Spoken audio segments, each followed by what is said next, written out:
Bugün 2020-yili 4-ayning 18 kuni. Men uchun ömrüm boyu qalbimdan o'chmaydigan eng qaqshatqich musibatli kun. Apamning vafotini mendan 10 oy yoshirgan rahim shafqatsiz qora kun. Azaldan birovning ota-onasidan vaqtsiz yetim qilishini dunyoda insonning beshiga keladigan eng cho'ng kulfat sanaytim. Ota-onaning o'limi men uchun har doim qabul qilg'isiz dahshatli qabohatli tuyuladi. Ammo bu yirginishli kun oxiri mening beshimga keldi. Shum xabar olgan shu damda beshimdan kirgan bir tutun tapinimdan chiqqan edi. Yuragimni o'zliksiz dog'lab o'rtayotgan o't apamning vafotidan 10 oy kechikib xabar tepishim bo'ldi. Chunki marhuma apam uchun bir kunimi hozidor bo'la olmagan edim. Mana ko'zni yumib ochqicha vafot qilganingizga 2 yil bo'ldi. Meni dunyoga opret qilgan, menga yangilik hayotlik baxsh etgan qadrli apam. Sizmi oxirgi nafsingizda meni ko'rilishni, meni hidlishni arzu qilgansizmi? Elimo esingizdami apa? Har qatim ko'rishganda menga nevrimni baq qatori qo'shib berman deytingiz. Ajoyib tatlı tuyg'ularga cho'milib mast bo'lib ketdim. Gerçi balamni sizga baqtirishni o'ylamagan bo'lsam-mo, shuni deyishingizning o'zi men uchun cho'ng iltifot edi. Ammo afsus, nevringizni ko'rish tugul, yolg'iz o'g'lingizning to'yini qilishga ulgura olmay, u olamga safar qildingiz. Ömrünüz yetmedi canım apa. Asli bugün qabri beshingizga berib, siyirib, süpürüp qizil gullar tizg'im. Qur'on tilovat qilib, Allohdan sizga mag'firat, rahmat tilagum bor edi. Biroq qabringiz qayerda apa? Aytingchi. Tushlarimga kiringchi. Bishorat bering apa. Qayerga makonlashdingiz? Pat-pat turalg'imning atrofidagi qabristonliklarga kirib qolgan bo'lib qoldim, qarang apa. Xuddi sizning ismingiz yozilgan qabra tepilib qolgandekla, u yoq, bu yoq qarab timsiqlab ketaman. Notonish qabra tashi oldida to'xtab, duo qilganimni ko'ramsiz apa. Mening o'g'lim, chirg'im nada deb so'rgansizmi jon uzishdan burunqi shu damlarda? Jahonning xo'liqini ko'rmay yig'lamsirabla o'tib ketgan qalbi notivan jinim apa. Cho'ng bo'lganda doktor bo'ling balam. Doktorluq sizga qo'yma yarışıda deytiniz apa. Ammo bo'la olmadim. Textcha tutsa sepi yo'q, tarsa yepi yo'q. Mangsa izi yo'q. Nomishin nishonsiz maxluq siyaqida jon saqlayapman. O'zimni xumpardek his qilaman apa. Siz menga eng muhtoj vaqtlarda yaningizda bo'la olmadim. Bir piyola issiq choy suna olmadim-ku apa sizga. Kichikimdan bir ulug'vor orzuyim bor edi. O bo'lsa-mu holingizdan xabar olib, xizmatingizni qilish orqali sizga o'g'illik burchimni ado qilish edi. O orzular qayoqlarda qoldi apa? Sizni bir qatim hapash qilib ko'tarolmadi-ku kuyimsiz o'g'lingiz.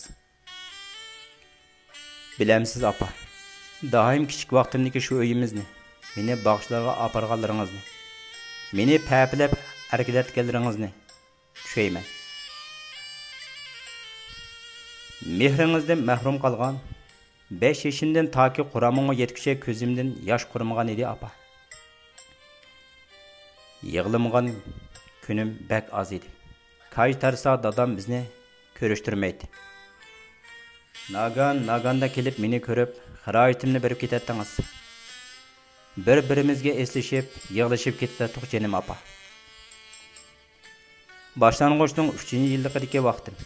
Bir kuni darsdan tushib, qig'itib, chepib ketib tatdim. Xushtum tut oldimdan chiqib keldingiz va o'g'lim deb menga qarab o'qta ketildingiz. Men haykaltirashdek tanqatib turgan edim. Nima qilishimni bilolmay. O kuni qor yomg'ir kabi yig'ildingiz apa. Chunki necha yil ko'rishmaganlikdan shu asnoda sizni tanıy olmagan edim. Dadam sizni tamamen unuttirib o'tgan edi. O chaqda maktabda olli-burun yetim o'g'loq degan laqabimga ko'nib qolgan edim. Oldingizda xijilman apa. Mening balliqim faqat siz bilanla meni topgan ekan, apa. Balaliq kartanam ashu 5 yoshlik aslimlarimdilla qetib qoldi.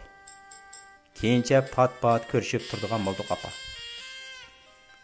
Ammo bir uyda yashamag'achmikin, aytavur bir-birimizga tazabak o'zishib ketelmagan edik. Apa deyishga boshda tilim kelmaydi. Keyincha asta-asta ko'ngan edim, apa. Apa degan so'zlikka. 10 yil ko'rmagan nevra tuqqanlarimning ismini bilmaydim. Hatta faqat meni ko'rib turish uchunla talay jafolarni chekib, tuqqanlaringiz yurtqa chaqirsimi unamay, o'rimchilla qolgan edingiz, apa.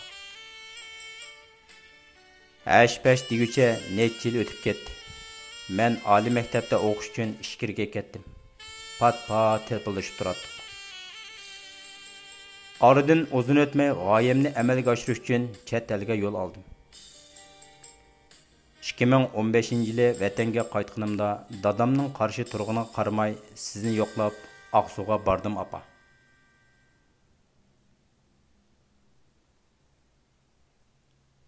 Nihoyatda unutuliqsiz uchrashish bo'lgan edi men uchun.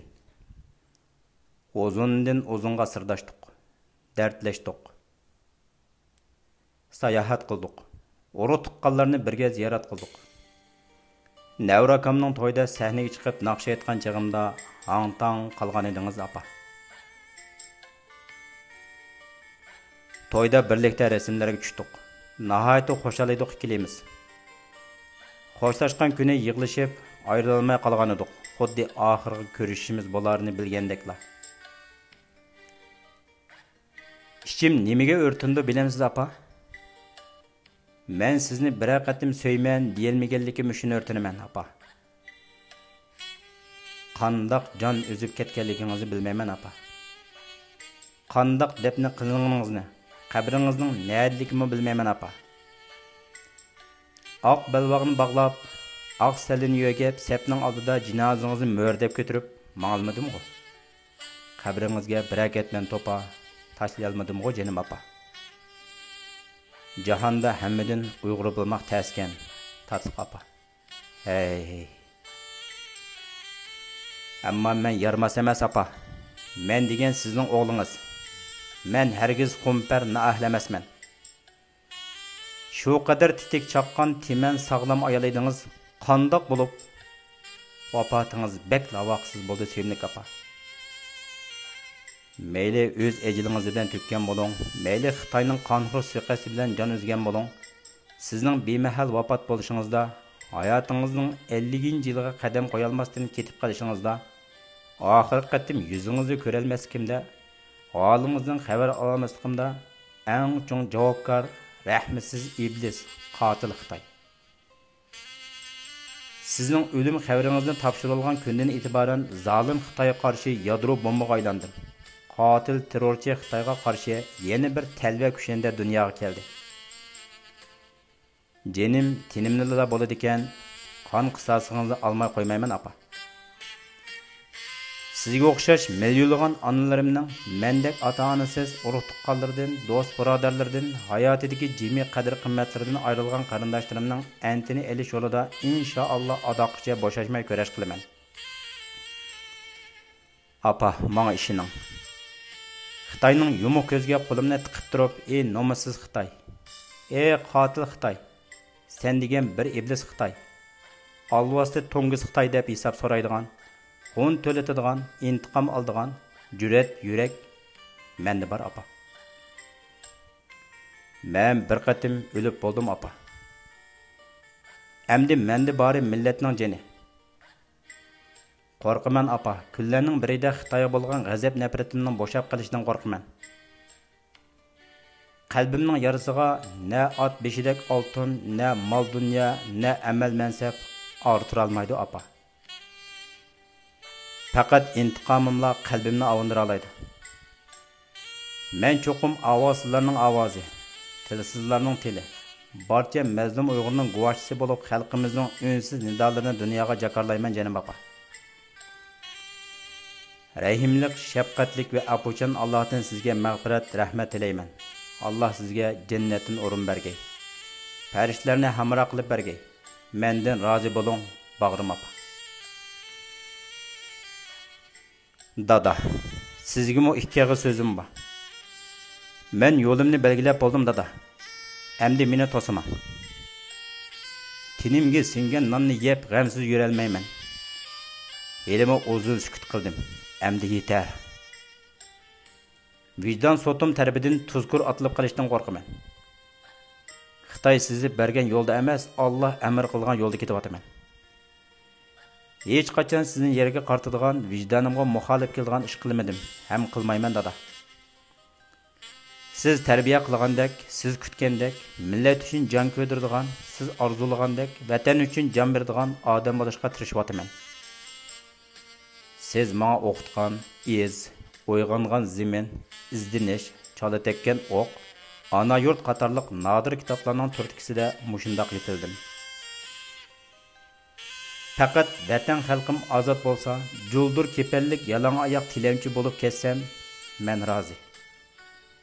G'ururimni dafsanni qilish badaliga vaqtliq rohatga erishishni hargiz xohlamayman dada. Abdusalom Uyg'ur vulqoni 2020 yili 25 aprel Ramazonning 1